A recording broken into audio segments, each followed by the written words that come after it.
Сәлеметсіздер ме, менің тұрақты көрермендерім. Бүгін жексенбі, менің балам пицца жегісі келді. Ендеше менімен бірге болыңыздар. Ол үшін менде міне колбаса бар, сыр бар. Ең бастысы қамырын қалай жасайтынын қарап алыңыздар деп қойыңызшы. Мен міне тұз салам. Содан кейін бұның сыры дрожжи қосу керек. Сонда жұмсақ болады екен. Сосын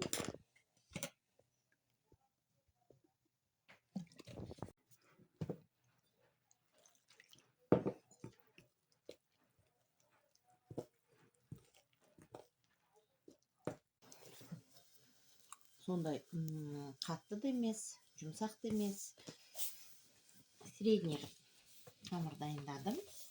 Қазір бұны бірден екіге бөліп кішкене тындырамын да әп-сәтте пиццамды дайын қыламын.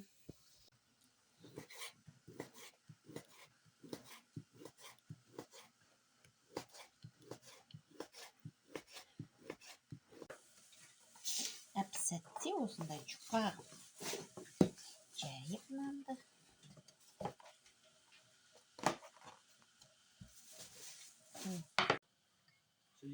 Сөйле бер.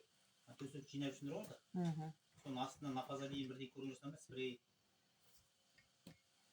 Жоқ ау. Жастықтың астында, простыняның астында ешқандай жерде. Бағана мен жинадым.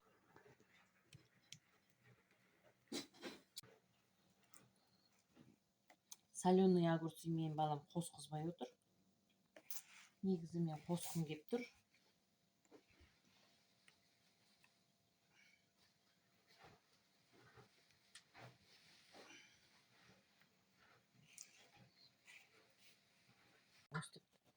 Теркадан өткізе саламыз.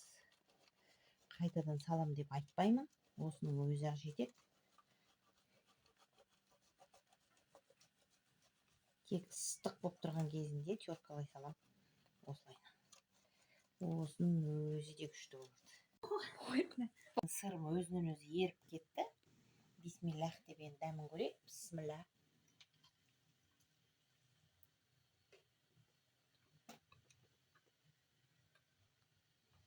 Менің каналыма тіркеліңіздер. Менімен бірге болыңыздар.